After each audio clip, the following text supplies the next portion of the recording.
Hi everyone, welcome to today's webinar. Just going to wait a couple of minutes for everyone to come in, get relaxed.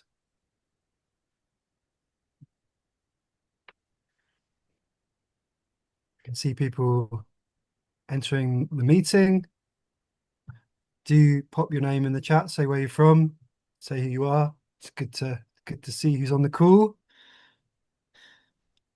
So before we get started, today we have Isabel and Naomi on the BSL and Maria on live captions. So if you need live captions, click the CC button and to turn them on. Yeah, my name's Ollie. I'm the buddy today. Katherine will be delivering the webinar. I'm a white male in my 40s. I've got some scruffy, sandy hair and wearing a kind of stripy top. So today is all about e-commerce, and Katherine will be delivering the session. Is going to be about an hour long. We've got 45 minutes of content roughly, and then 15 minutes for your Q&A. So please use the Q&A button to ask questions.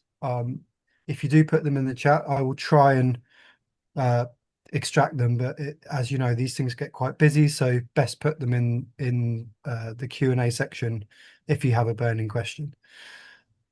Right. So this recording will be recorded. It's going to be on our Knowledge Hub in about 7 days' time. So if you miss it or want to tell a friend about it, I'm going to pop a link in the chat so you can know where it's going to be, where it's going to live. So without further ado, I'm going to hand over to Katherine and yeah, enjoy the session. Okay, bye.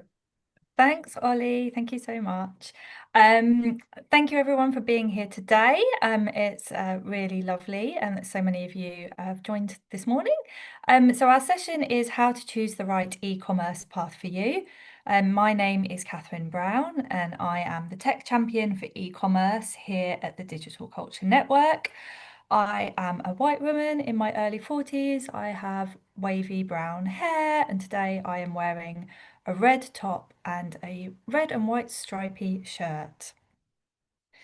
So, if you haven't heard of the Digital Culture Network before, we can be your new best friends. We are a wonderful free service for the arts and cultural sector, and you can have one-to-one support with any one of us tech champions. We each have a different specialist area. So do head over onto our website if you would like to find out more about that. And we've also got some fantastic resources, webinars, there's the Knowledge Hub, etc. So do make yourself familiar. So let's take a little look at our agenda.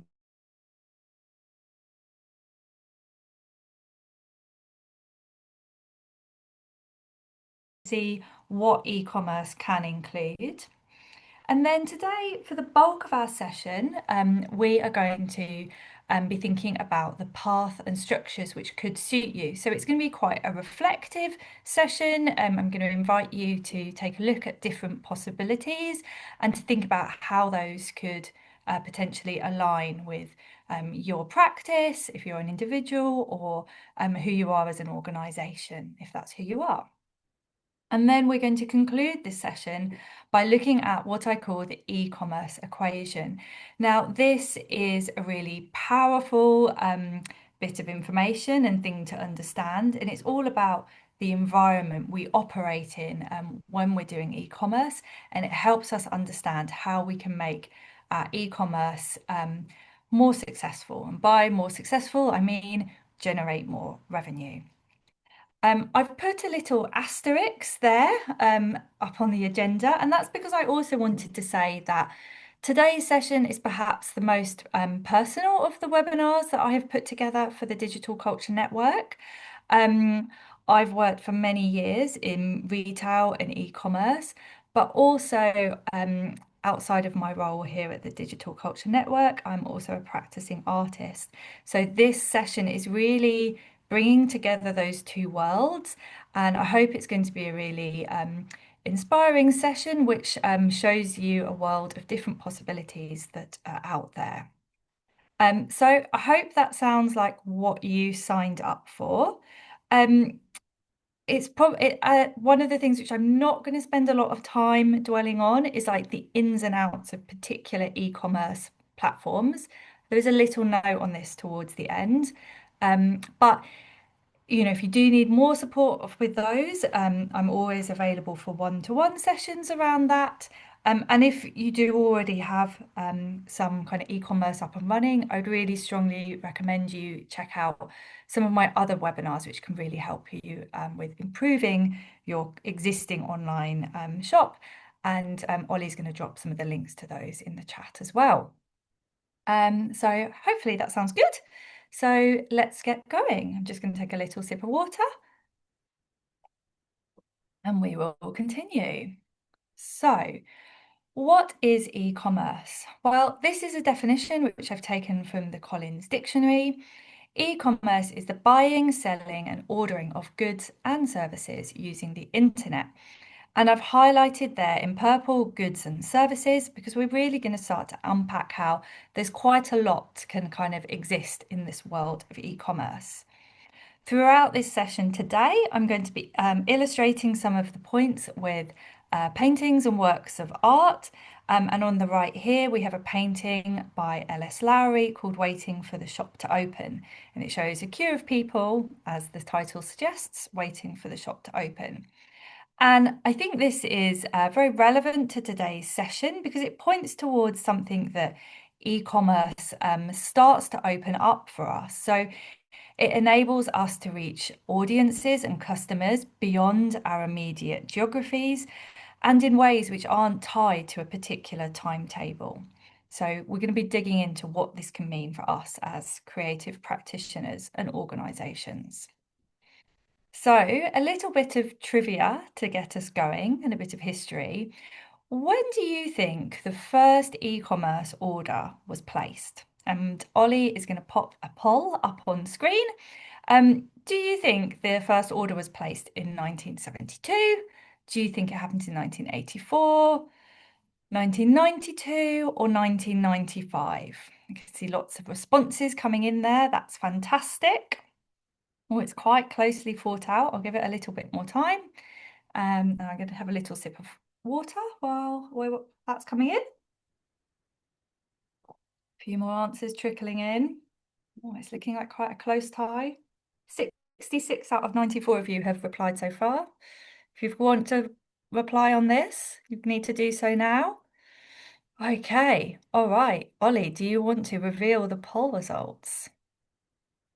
So, quite a split board. So, 18% of you, I think it was in 1972, 38% of you in 1984, 37% in 1992, and 7% in 1995. So this is fantastic. You did much better than my colleagues in rehearsal. And actually, just by one vote, you have got the answer right. It was in 1984. Ollie, if we just stop sharing that poll. Oh, apologies. I thought we were sharing the results. Shall we flip the results up on screen quickly? Oh no, you've seen those. Great. Stop sharing. Great. And then maybe we can continue. Hopefully you saw those results. Yes, thumbs up. Brilliant. So maybe I need to press that X. Fantastic. So, da, da, da. So when did it all start? It was in 1984. You were correct. Although quite divided answers in the room. And I'm going to read this. It was an order for margarine, cornflakes, and eggs that paved the way. Grandmother Jane Snowball, 72, sat down in an armchair in her Gateshead home in May 1984, picked up a television remote control, and used it to order the groceries from her local supermarket. And on the right here, we can see an image of Jane in her armchair at home, looking at a very 1980s in TV interface, for those of us old enough to remember, CFAX, teletext, etc. And apart from this being great trivia, also, I think it's really interesting because it helps us see that actually e-commerce can take up different shapes and forms. It can have different types of interfaces, and it is something which has shifted and evolved over time. And so it's really exciting to start to look into ways we can experiment with it that might suit us. So uh, I'm going to be asking you to think about what are the different flavors of e-commerce which are out there. And to continue with some beautiful paintings, this is one by Clara Peters from the 1600s. It's called Still Life with Cheeses, Artichokes and Cherries. Quite a combo of flavours. I'm not sure I would choose to eat those all together, but very distinct flavours. And we're going to look at those distinct flavours of e-commerce now. So first up, probably the most obvious one that we're expecting, something that looks and feels like a permanent online shop. So this here is an example from the British Museum. It has quite a conventional navigation menu running along the top. We can see there's a range of different products available that as a customer, I'm going to be able to browse around, and as an organization, they're going to ship out to me when I choose to make a purchase. Getting a bit more interesting. Um, this here is the Tate, and this is their prints section of their website, where you can choose to order prints in custom sizes and custom frames. And there aren't hundreds of them sitting around in a warehouse. They are made on demand. And this is a model that we call print on demand. And just to share a little bit how this works behind the scenes. So a customer would place an order on, say, the Tate website in this example. And then that website is integrated with a print-on-demand supplier, which means that the order gets automatically passed over to this third party that the Tate is choosing to work with. And it is that print-on-demand supplier who then print and manufacture the item and it is dispatched to the customer. So it means that these items can be offered for sale without having made the kind of cash investment in the stock, without having to have the logistical space of warehouses for all of this range of product. So that's why it's quite an interesting model to understand. And it's going to come up a little bit more in today's session. Now, it's not just art prints that can function in this way. It can also be, print on demand can also be used for things like t-shirts, mugs, hoodies, etc. And this is a fantastic range from the Migration Museum called Migration is Not a Crime. It shows a little motif of Paddington with this message. And if you are interested in this as a model, I would highly recommend taking a listen to this episode of the Digital Culture podcast, which is a conversation with Katie Clinch, who is the retail manager over the Migration Museum. And she talks a lot about how they have developed this range and how it has been quite an exciting, powerful thing for the museum. Oh, love to see some little love hearts going there. Fantastic. So let's look a little bit more. I mentioned that definition, goods and services. So let's look a bit more onto the service side of things. So Rambert are a fantastic contemporary dance organisation, and they have developed an offer here of on-demand dance classes. So this is something being offered to a kind of mass audience, so very much to consumers, customers. The kind of proposition that you too could be doing some incredible dancing like this woman here on this screenshot. Staying with dancing, this is an organisation called People Dancing, and they are real specialists at helping facilitate dance in community settings.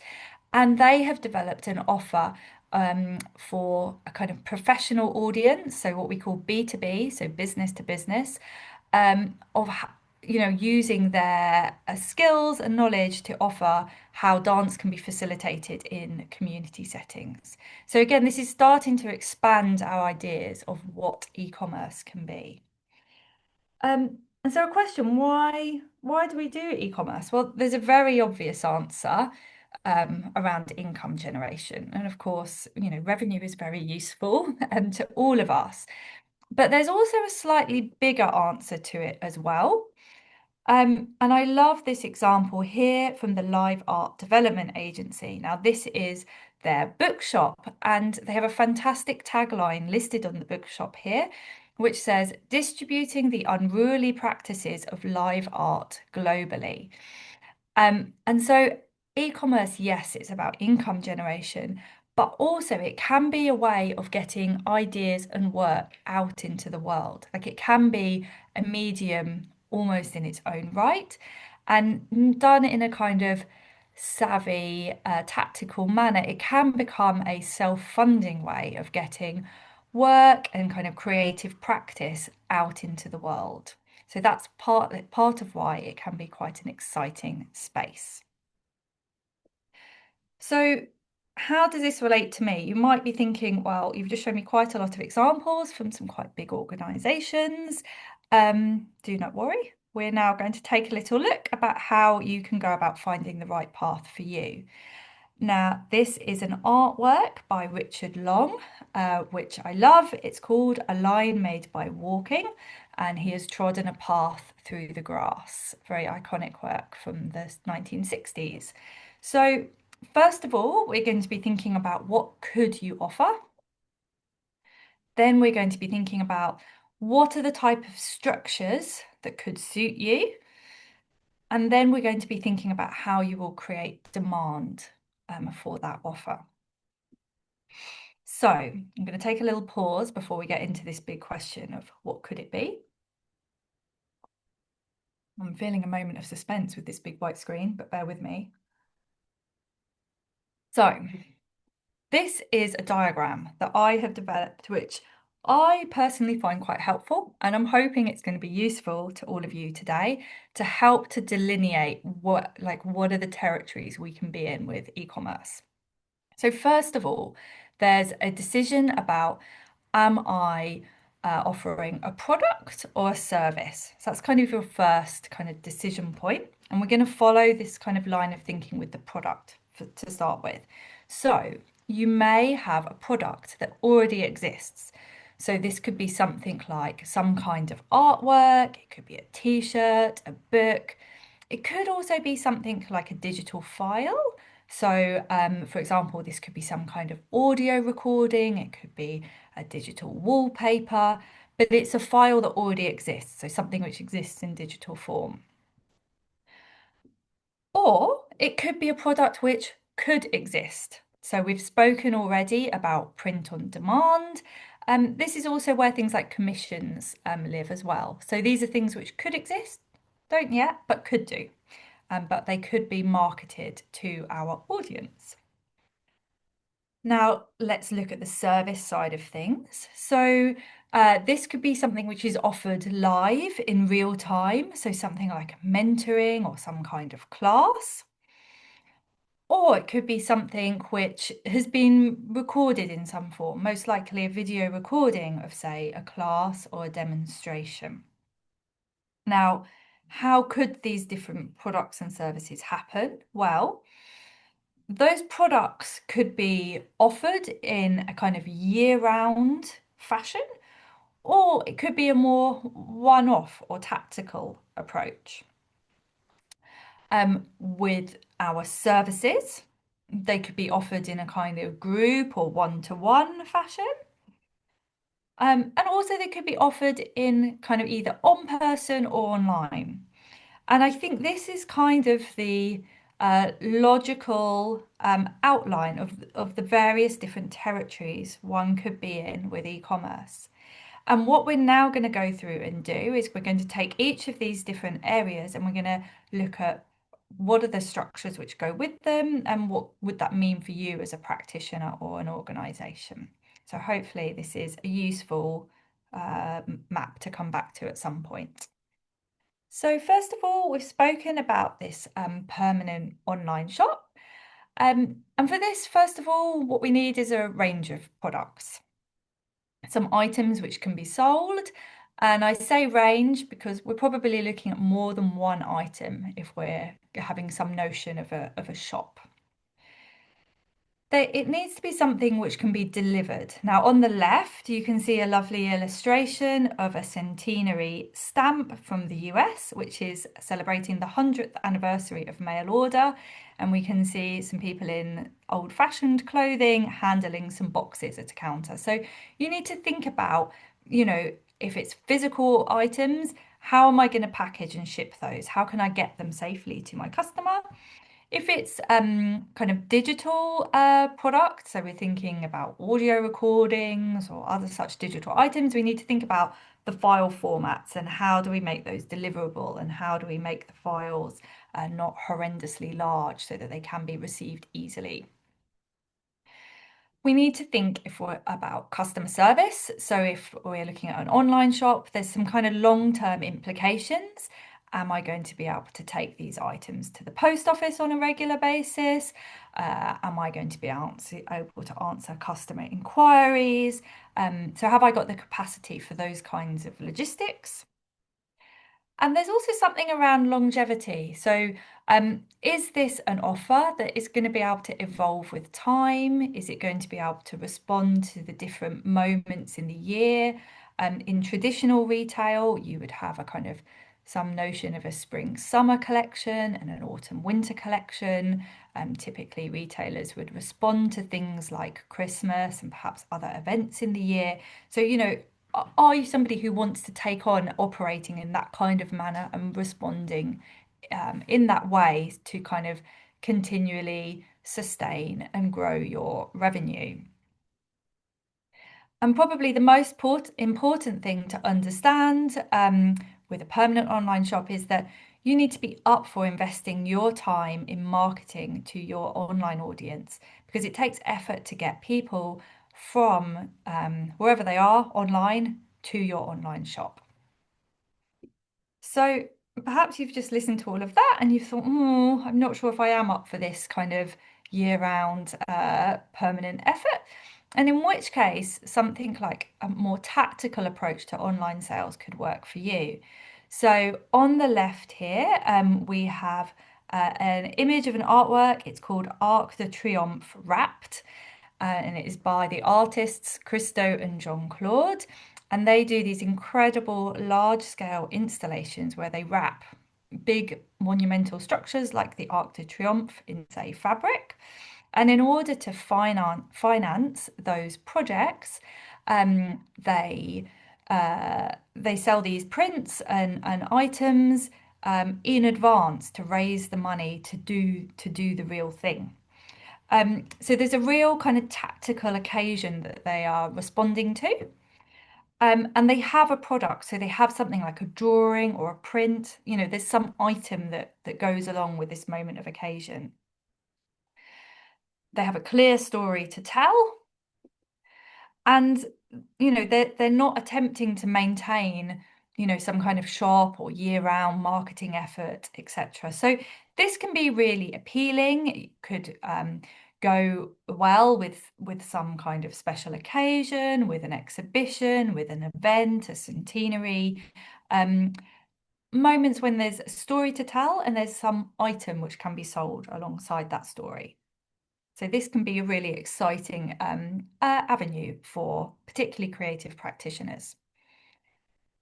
So we've spoken a little bit already today about print on demand. So let's look a little bit more about whether this is a helpful structure for you. On the left, we've got an image, a black and white photograph of Andy Warhol at work with a silkscreen print. Sadly, I don't think Andy Warhol will be printing for you. But I can tell you a little bit more about it. So this will work well for you if you own the copyright to your images. Now, you're most likely to own copyright to your images if they are your own artwork. You will de facto hold the copyright for those. Or perhaps if you're a small museum or organization and you've got an archive and you might have ownership of those images in your archive. And next up, this will work for you if you like the idea of turning that stuff into merchandise, so that you like the idea of these images or words appearing on mugs or notebooks or a t-shirt or hoodie. As an artist, that might horrify you, or it might really, it might really make you smile. So yeah, if that pleases you, then this could be an interesting area for you. Um, this is great if you do not want the ongoing responsibility for the kind of logistics side of things, for shipping orders, etc. And I've put here, you're aware of the margin limitations of different product types. And what I mean by this is that with print on demand, the costs of working with print on demand suppliers are pretty fixed. So they will have a set price for the t-shirt, the hoodie, the art print, whatever. And you then will decide on the price that you sell that item for. Now, obviously, certain prices have a much bigger potential, a much higher potential ceiling. So you can imagine something like, a limited edition art print that could be sold for £50, £500, £5,000. There's a lot of flexibility for that price to be high.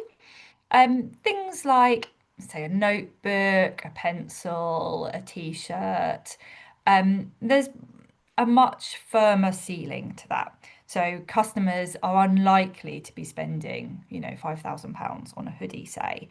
And what that means is there's a very different shape of margin for different types of products. So that's what I mean by that phrase. And again, if you are looking at things like print on demand, like anything, anytime you put something out into the world, you need to put some time into also getting people to come and look at it. And that's investing some time in marketing to your online audience. Now, let's have a little look over on the service side of things. So what can this look like? So we've got not an illustration, a painting here by Edgar Degas of the dance lesson, showing some ballerinas in the rehearsal room. So live offers could work well if you've got specialist skills or knowledge to share with a particular audience. And this could be offered in a kind of group setting or a one-to-one session.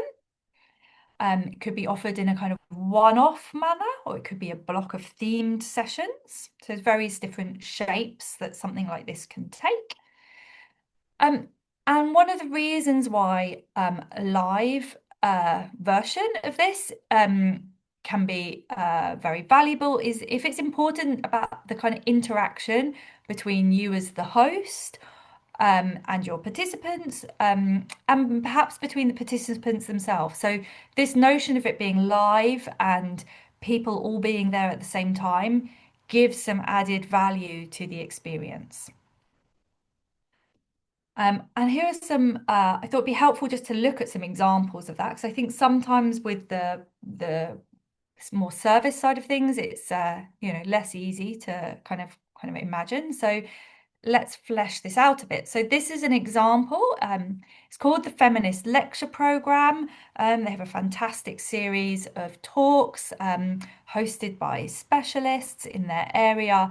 And it's a really great example of how specialist knowledge can be offered in a way that creates a revenue stream. So I would really recommend taking a look at what they're doing. It's a great example. This is the London Drawing Group, and they're offering life drawing sessions online. So there are many creative practitioners experimenting with how art classes or art tutoring or hosting can be offered in a kind of online e-commerce friendly manner. And even things such as life drawing, which you might think, wouldn't necessarily translate on screen, can do so. So do think about this type of approach. And lastly, this is an example called the Creativity Cafe, set up by an individual artist, Perienne Christian. And she hosts a really wonderful group, and she helps people facilitate their creative practice. She's kind of there in the mode of kind of art tutor and host for kind of collective online meetings. So lots of different examples of how our expertise as creative practitioners can be shared with the world in ways that create some revenue as well. Ah, yes. And of course, also mentoring services. So this is just a screenshot of a quick Google search for artist mentoring, and immediately many practitioners are popping up. So if this is an interesting area for you, I would really recommend having a look at who's doing what out there. And these are very much paid for services. They're very tailored, very professional, and really leaning into each of these practitioners' areas of expertise. Now, let's move to thinking about, okay, you might not be doing it live and what it can look like in a kind of recorded sense. So, um, the advantages of offering kind of video recordings of such sessions is that there are things that can be on sale kind of year round. So they're not limited to a particular moment in time. Um, and that can really expand your potential customer base. So it's not limited by your time zone, it's not limited by your availability and whether people can make your class on a Tuesday evening or not. So it really can, yeah, open up for a bigger market. There are some things to watch for. So, YouTube will be your competition, and YouTube is free. There's a huge wealth of, advice and video demonstrations and many things out there on YouTube. But at the same time, it's an ocean to sift through, right? So, I really do strongly believe there is a real space for kind of well packaged specialist classes from authoritative sources that can resonate with specialist audiences. And we're going to take a little look at some examples in a moment. And yeah, on the left for this slide, there is an illustration called The Perspective Lesson by David Hockney from 1984. It shows two chairs in varying versions of perspective. And I thought, yeah, a nice visual for thinking about, how can we share our lessons. So let's move on and look at some of these examples. Oh no, let me also mention my wonderful colleague Dean. So if when we look through these examples now, you're thinking, yeah, this sounds great. I'd be quite up for doing something like this. This is appealing. My wonderful colleague Dean is our tech champion for video and digital content, and he will be able to help support you with, getting the videos right, the technical kit, the setup, the captioning, that whole world. So do make use of his wonderful knowledge and expertise. So let's look at some of these examples. This is the Emily Ball at C. White School, based down on the south coast of England. And they have a program of in-person courses, but they also offer pre-recorded video courses, and they're on really quite focused topics. So we can see here colour on colour, light and expression, painting the colour theatre. They're really bespoke, specialist focused courses, and they're being sold for really meaningful price points, right? £130. It's not a snip, it's a considered purchase, and it reflects the kind of quality and calibre of the tuition on offer. There are other platforms out there also offering creative courses, and this is probably at the opposite end of the spectrum. So this is something called Domestika, and up on screen there's a kind of banner promoting their sketching techniques specialization course, and it is on sale for 69 pence. So very different to the former offer. But they play a very different game in terms of their marketing and positioning. So we can see if we just kind of look, there's a little bit which shows 12,635 people appear to have purchased this course. So they're really playing a volume game. They're trying to get thousands and thousands of people to buy this course. And they advertise very, very heavily on Instagram in order to do that. In contrast, someone like Emily Ball, I'm going to guess she probably hasn't sold 12,600 versions of Painting the Colour Theatre. So it's just a different model. Both are fine and both are valid, but it's useful to think about, where might I sit as a practitioner, and that can help us think about pricing and positioning. So We've rattled through quite a few different examples and shapes and flavors.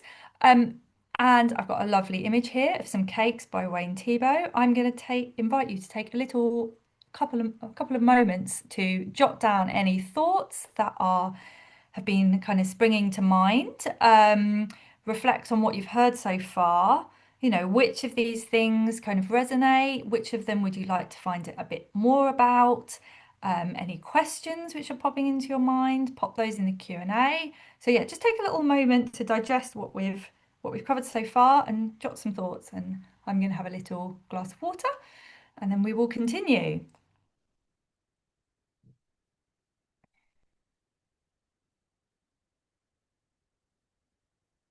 Great.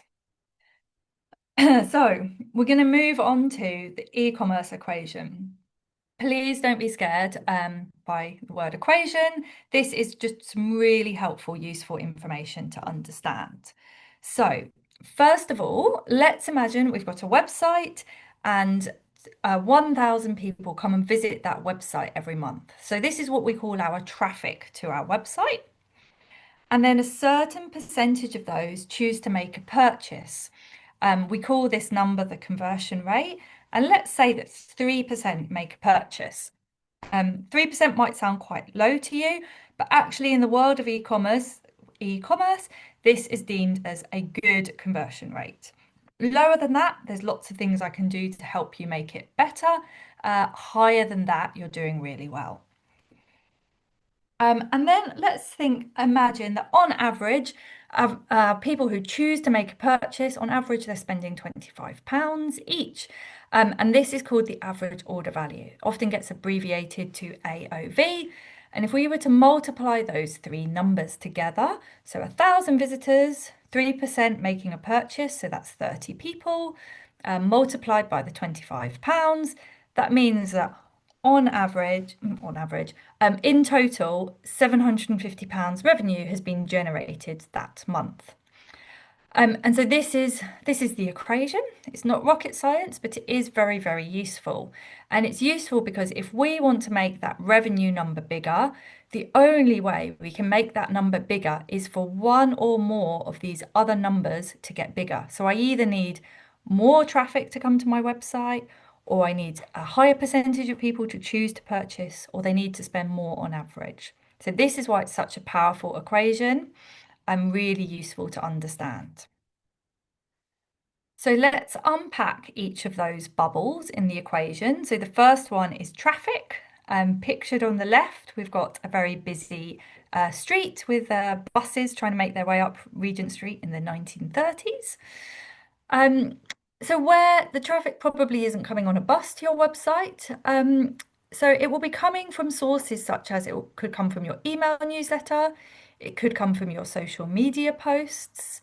It might be prompted by people seeing posters or signage out in the real world, or it might be coming from things like search or AI engines. And probably it's coming from a mix of all of those.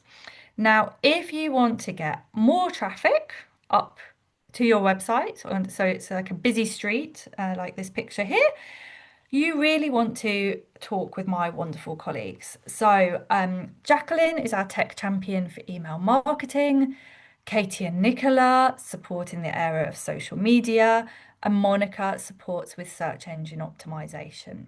So, if traffic is what you want to grow, I would really strongly recommend reaching out for a case with these tech champions and also looking at the resources they have available on our website. Now I'm going to take the next two bubbles together, so conversion rate and average order value. And the reason why I'm doing that is because together those things are shaped by your customer proposition. So that is like how appealing your offer is, how affordable it is, how easy it is to understand, what you've got available to buy, and how easy it is to navigate. Can I find the right buttons? Can I get through the checkout? So those are the things which are going to shape the conversion rate and the average order value. In many ways, perhaps this is like the hand of God. maybe not exactly the hand of God, but it's like this is a painting by Philip Guston. It's a giant hand descending from the sky. And that's kind of how I think of your customer proposition. So what is this big thing this that you're putting out into the world, and how understandable is it? Um, and just to dwell a little bit more on that in really simple terms, your customer proposition is what stuff you have available, at what price, and how you get it. That's the very kind of layman's terms. Um, and I'm just going to take an example here from outside of the arts and culture sector. So both Tesco's and Fortnum and Mason's sell groceries. For Tesco's, their proposition is what is very affordable priced groceries available at many, many locations around the country and from their website. For Fortnum and Mason's, their proposition is some very luxurious, high-priced groceries available from, I believe, one location in central London, and I would imagine perhaps a website too. So they're very different propositions. So it's well, like what kind of stuff have you got available, at what kind of price, and how are we getting it? That's kind of what we mean by this notion of customer proposition. So we've taken a look here at this equation. So hopefully this gives you're starting to get some understanding of how these factors together influence and dictate our ability to generate revenue. And this is kind of a really important law. It's almost like gravity, like it just is. Like if you want your revenue to go up, one of these other numbers has to go up. That's the only way it works. And I'm just going to take a moment to dwell now on this point of revenue. And we've got a lovely illustration here of Comfort Blanket by Grace and Perry. It's a kind of tapestry in a kind of shape of a £10 note. And the point I really want to dwell on is revenue is not the same as profit. I repeat, revenue is not the same as profit. So as you're thinking about your ideas and you're thinking about how you can generate demand and how that can lead to revenue, also do not forget to think about your costs and time and to factor that in to get a good understanding of your profit. And if you want help and support in kind of developing this thinking, it's probably what we would call a business case. I'm really happy to work with you on that. So do be in touch. So hopefully today we've started to get a feel for like the different paths which you could be following, to think about those different shapes and flavors of e-commerce. And we've started to think about, the importance of traffic and generating demand and, what is that proposition that we're putting out into the world. So hopefully this is started to get your brains going. So what might your next steps be? So you'll notice like from this session today, I've really been trying to like illustrate different areas and territories to spark ideas. Um, and that is because, and I am going to have a couple of moments on this notion of platforms in a minute, but it's because I cannot dream up the possibilities for you. So I love this painting here by René Magritte. It's a lovely stone castle, levitating in a surreal fashion above the sea. I cannot dream your castles in the sky for you. You need to do that for yourself. And starting to think about what resources, skills, and time you have available to you, thinking about your goals, both in terms of revenue, but perhaps some of those kind of creative aspirations as well, and how they could be incorporated within e-commerce, and thinking about the audiences you can reach. So that is your job, and it is digging into these things and looking at other examples out there which will spark, your ideas. So that's really the work for you. And hopefully this session has got that kind of going for you. A word on platforms, because obviously we do need platforms and software to do this stuff. And I'm not blind to that. But so let's have a little look at some of this. So one of the first starting points is to consider, do I have an existing website, something which I'm already using? It could be a common website builder, things like Squarespace or Wix. There's many of these out there. And if you do, there are often they have an option to upgrade to a transactional platform so that you have a way to accept and process payments. So if you've already got a website, your starting point is to extend what you've got in most cases. Um, you might be using something like WordPress. This is really widely used in the arts and culture sector, and that can be really successfully extended into a transactional platform by using WooCommerce. So that would be your kind of most natural path there. If you're considering larger scale retail operations, if you might need something which also plays well with your kind of till system, if you are a venue, if you have more a kind of more complex retail needs, then you would be looking potentially at a platform such as Shopify. This is a much more expensive platform, but it consequently also has a much greater functionality within it too. So if you have large scale needs and more complex needs, that could be the right path for you. Um, and last but not least, in fact, I think this is in some ways the option I find most exciting. Oh, I didn't mean to make that go away. Come back. Um, we spoke about these kind of tactical notions. So for tactical one-off sales, um, you actually do not necessarily need a whole online shop. And Stripe offers these things called no-code payment links. Um, which I think Ollie might have the link to drop in the chat, or if not, there'll be a bunch of links which come with this, the notes after this webinar. Um, and so that's a really exciting, powerful way to take payments without having to have all of the monthly costs of e-commerce platforms, etc. So that's really exciting. And if all of the print on demand stuff has been interesting to you, across each of these different avenues of platform, there are many different print on demand suppliers which interface in different ways with these platforms. And what I do in a lot of my casework is helping people understand which of these platforms is most appropriate for their particular situation. It wouldn't make for a wildly exciting webinar, but I absolutely would love to have that conversation with you one to one if this is something you are thinking about. Um, so I'm going to come back to my concluding point. The next steps. Really invest your time and energy in dreaming up your dreams, thinking about which of those types of structure we've looked at today could work for you.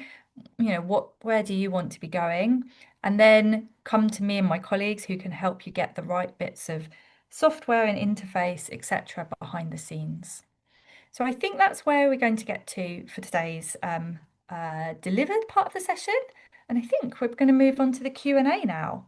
And I think Ollie might have some questions waiting in the wings. Oh, hi, Catherine. Sorry, I'm just struggling to get my video back on. No problem at all. I think that's working now. There Yes, we I go. can see you. Yeah, we've had some good questions. I was actually just answering some in the chat, in the Q&A thing there. So we have a couple of questions, live questions, and we have some pre-submitted questions. So I'm gonna kind of handpick some of those. I'll start with the live questions. Um, the first one is it's anonymous, but I started to answer this actually, Catherine, but maybe you can finish it off. So, do all web platforms have easy to use functionality to set up e-commerce? And does the payment happen automatically through those websites, or is there a lot of kind of work to do behind the scenes? Yeah, so great question. So it depends which platforms you're looking at, but what you're really buying when you're buying an e-commerce platform or when you're kind of upgrading your subscription to take on those kind of, to pay that extra bit to handle the payments, is you're getting access to a payment gateway. And a payment gateway is a bit of software that safely handles the card details, processes things through the banking network so that the money goes from the customer to you. And that's kind of what you're getting, and that's all kind of like built into what you're buying. So you don't have to build that stuff. That's what you're paying the extra money each month for. And most website builders, whether it's kind of Shopify or whether it's, extending something like Squarespace or Wix, they're relatively friendly web builders that, have some drag and drop functionality. So you're not needing to write stuff in code. There's lots of documentation for how this stuff can be done. You can also chat with me as well, and I often advise people about how to go about this. But yeah, it's doable stuff. It's not inaccessible and unattainable. Okay, thank you. There's a question from Lisa Moore, but I think we'll take that one off the table and come back to you by email on that one, Lisa. So thanks for the question, but I'm going to move to another one. Right. How do you navigate how to navigate selling art online and what strategies can be used to reach the right audience for my artwork? Good question. So, um, as we were kind of talking about, there's that kind of e-commerce equation, and there's the first part of that equation is that traffic. And so this is all about understanding yourself as an artist, and then sharing well and communicating well who you are so that your audience can find you. Now, my colleagues in social media do lots of work around this, but it really starts with knowing yourself, and then if you know yourself and you know your own work, then you can start to, well, like, work out how to connect your audience and how to build it. um, it's quite hard to answer that in the abstract, 'cause you've kind of said art, and art can cover a lot of stuff. So it can be very different for like a fine oil painter to a ceramicist. There are often, different strategies for things which are closer to a product versus closer to quite a high-end artwork. But I often, help artists and practitioners work through some of this thinking when I'm able to, spend some time with them, asking them about their practice. So I hope that's a good, reasonable start to answering that. But if you want to unpick this a bit more in a bit more specific detail, I'd recommend booking in. Brilliant, Reflective brilliant. work is generally the answer. I think this is a nice one, Catherine. Is there a minimum number of product range to be considered viable for e-commerce? Um, Well, the minimum requirement is one. I mean, if you've got nothing to sell, I can't help you do e-commerce. But if you've got one thing in the world, I can help you work out how to take that to market. If you're starting to have something which feels like a range of products, and then that can something which can start to grow into a shop. So the minimum is you need something to sell. And then we work from there. I've in my previous career, I've worked for retailers where, we've got 9,000 SKUs, stock keeping units, that we're bringing in each season. So I'm hoping you're not in that world, because that's quite hard work and quite exhausting, and you need a whole different range of skills and whatnot to do that. But yeah, somewhere between 1 and 9,000, you're great. Cool. We've had a couple of questions about Instagram and selling through Instagram.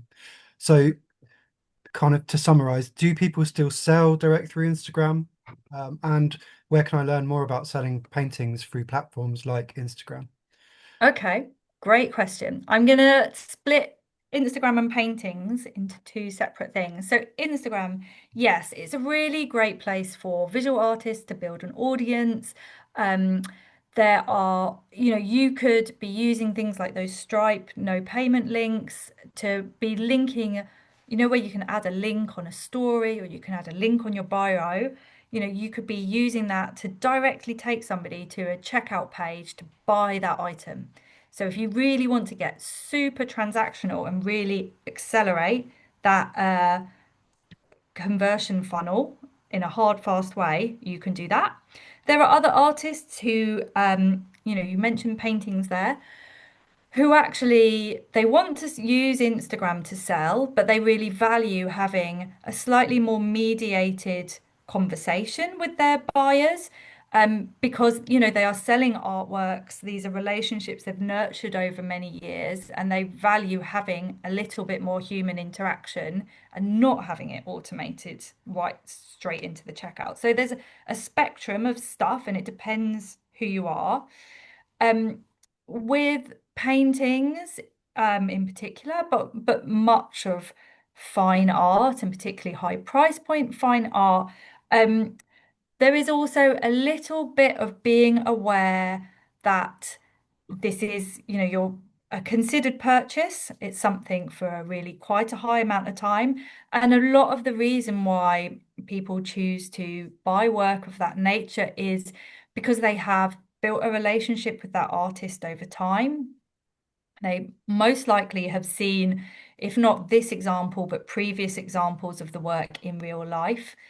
And some of that energy and presence that comes from fine art can be difficult to solely convey online or on things like Instagram. And often, um, Instagram and e-commerce becomes like a useful supporting avenue that sits alongside things like you're showing in exhibitions or in group shows, etc. So it's a complement which can then help support so that the sale does happen eventually. Like often people might go and look at a show and then they might think about things for a while.